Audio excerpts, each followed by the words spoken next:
नमस्कार। ल आशीर्वाद बाबु। आराम हुनुहुन्छ? हजुरको शुभ नाम? मेरो बाबुराम गौतम हो। घर कहाँ बुवा? यही 5 दिन 2 पोखरा थोक। पोखरा त कहाँनिर?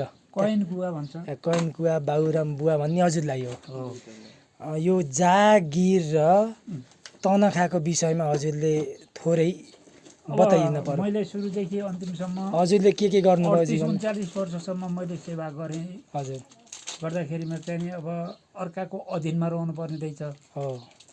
कुनै दिन चाहिँ अब खाना खाएर गइयो, कुनै दिन नखाइकन गइयो।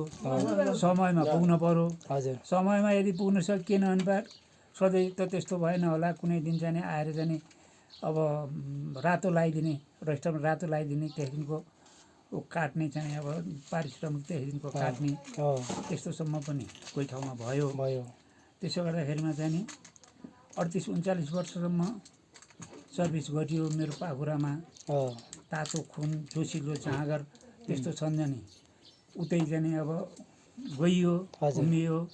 अब त तेरो अवधि सकियो, अब तैँले काम गर्न सक्दैनस् भनेर 58 वर्षमा जाने अब रिटायर भयो, अनिवार्य अवकाशमा परेँ। त्यसपछि यो अनिवार्य अवकाशमा परेर चाहिँ म अहिले त्यत्तिकै बसेको छु। त्यो सरकारले मलाई चाहिँ जहाँ बस भन्यो, अब मेरो जान केटाकेटीलाई मलाईसम्म पनि जाने जीवन निर्वाह हुने किसिमले केही दिन सकेन। जति दिन्छ त्यसैमा सीमित भएर रहियो। र यो शब्द चाहिँ कस्तो रहेछ भने जागिर भनेर भन्नु। जागिर अनि गिर हजुर भन्नु। त्यसपछि त नखा, तनखा बुझिएन भनेर भन्छन्। त नखा, तैँले नखा भनेको।